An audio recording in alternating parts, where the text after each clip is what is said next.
Hello guys, আজকে কিন্তু আমরা ইভো ওয়ার্ল্ড ইভেন্ট থেকে ইভোস কার্ডটা বের করে ট্রাই করবো। এমনকি আপনাদেরকে দেখাবো যে আমাদের কত ডায়মন্ড লাগতে পারে। দেখতেই পাচ্ছেন আমাদের অ্যাকাউন্টে কিন্তু রয়েছে 826 ডায়মন্ডের মতো। আমরা প্রথমে 20 ডায়মন্ড স্পিন দিয়ে স্টার্ট করবো, কারণ গাইস আমরা কিন্তু আগে 20 ডায়মন্ড স্পিনে এই বুট পিকারটা পেয়ে গিয়েছিলাম, কিন্তু গাইস আমাদের আনফরচুনেটলি এবার কিছু দেয়নি। কোনো সমস্যা নেই গাইস, এখন আমরা কিন্তু 10+1 স্পিন করবো, তো স্পিন স্টার্ট করে দিব।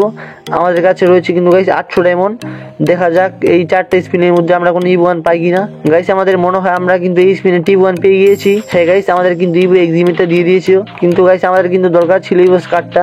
যাই হোক গাইস, কোনো সমস্যা নেই। দেখা যাক এই 600 ডায়মন্ড আমরা আরো টি1 বের করতে পারি কিনা, মানে ইভোস কার্ডটা। আমরা কিন্তু গাইস আরেকটা স্পিন করে দিয়েছি, দেখা যাক এই স্পিনে আমাদের কোনো ইভো 1 দেয় কিনা। না গাইস, এই স্পিনে হয়তো দিবেন, এটা স্বাভাবিকই ছিল। গাইস আমরা আবারও স্পিন করবো, দেখতেই পাচ্ছেন আমার অ্যাকাউন্টে কিন্তু রয়েছে আর 400 এর মতো। দেখা যাক এই স্পিনে আমরা কোনো ইভো 1 পাই কিনা। সো আমরা কিন্তু আরেকটা স্পিন করে দিয়েছি। আর গাইস এই ইভো ওয়ার্ল্ড ইভেন্টে কিন্তু একটাই সমস্যা, বারবার রিপিটেড ইভো 1 দিতে থাকে। দেখা যাক এই স্পিন আমরা কিছু পাই কিনা। না গাইস, এই স্পিন আমাদের তেমন ভালো কিছু দেয়নি। সো আমরা কিন্তু এখন আবারও স্পিন করে দিব, লাস্ট স্পিন গাইস। এতে আমাদের 200 ডায়মন্ডই রয়েছে আমাদের। আর এই স্পিন ইভো 1 যদি না পাই তাহলে কিন্তু গাইস আমরা এখন আর বের করতে পারবো না। সো আমরা কিন্তু স্পিনটা করেও দিলাম, দেখা যাক এই স্পিন শেষে আমাদের কি দেয়।